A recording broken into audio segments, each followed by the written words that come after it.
වෙන්න කොතනද යනවා ඈ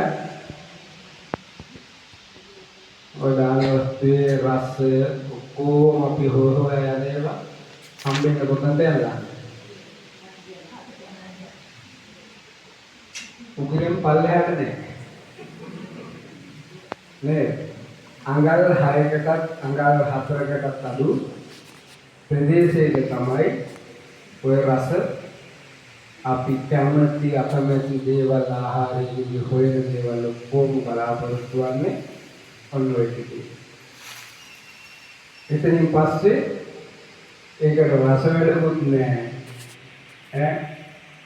විතරා වැඩකුත් නැහැ. අපි කියන්නා වූ ඕන රසක් කැමති අකමැති භාවයක් ඒකට වෙනක් නැහැ. ශරීරයට හොඳයි නම් හොඳ දේ ශරීරයේ උකහාගත්ත නරක දේ උකහාගෙන ඒවාට අනුව ප්‍රතිඵල ශරීරයේ දෙනවා. පෝෂ්ඨාය දෙයක් නම් ශරීරයේ ආපද පිණිස ඒ අගුණ දෙයක් නම් ශරීරයේ හානිය පිණිස. මේ ඔක්කොම ආහාරයෙන් කරන්නේ මොකක්ද? අපි බලාපොරොත්තු වන්නේ ශරීරයේ පවත්වාගෙන යන්න. ඒකට ශරීරයේ පවත්වනවා කියන එකේ තේරුම ඇයි අපි මේ ශරීරය පවත්වාගෙන යන්නේ?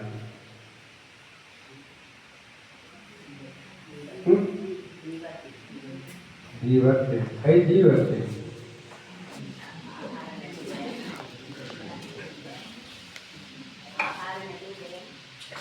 ජීවත් වෙන්නේ ආහාර ගන්නද? නෑ. ආහාර ගන්නේ ජීවත් වෙන්න. එහෙනම් ජීවත් වෙන්න අරමුණක් අපිට තියෙන්න ඕනේ. දැන් ඔබට තියෙනවද අරමුණක්? ආයු කාලයක් පිළිබඳව නම් අරුණක් ඇති. මම මෙච්චර කාලයක්වත් ජීවත් වෙන්න ඕනේ කියලා හිතලා ඇති නේද? මට කියලා දුවර ගමන් හිතේ ඇති නේ?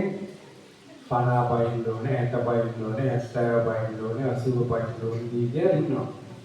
නේද? දැන් අපි අර මුලින් කතා කරපු අපේ දැන් කවුරුත් දන්න ඔය 50 60 70 පැනපුවක් කියමුද අර යට වෙලා ගියේ නෑ නේද එහෙනම් ඒක මේ ජීවත් වෙන්න ඕනේ මොකද්ද කියන එකට අරමුණක් අපිට තියෙන්න ඕනේ එතකොට තමයි ජීවිතේ සැලසුමක් තියෙන්නේ මොකක් හරි කාර්යයක් කරනකොට ඒකට සැලසුමක් තියෙනව නේද රස්සාවක් කරනවා නම් රස්සාවේ අරමුණක් තියෙනවා ඒයි කරන්නේ රස්සාව එහෙනම් ජීවන වියදම හොයාගන්න. ඒක තමයි අරමුණ. එහෙනම් ජීවත් වෙලා ඉන්නකොට මේ ජීවිතය කියන එකට අරමුණක් තියෙන්න ඕනේ. ඒ අරමුණ බුදුහාමුදුරුවෝ පෙන්නලා දුන්නා. මොකක්ද? ඉපදීම නැවැත්වීම. ජීවත් වෙලා ඉන්න කට්ටියගේ අරමුණ තියෙන්න ඕනේ. ඉපදීම කියන එක නවත්තන්න. අනිත් කිසිවක් නෙවෙයි.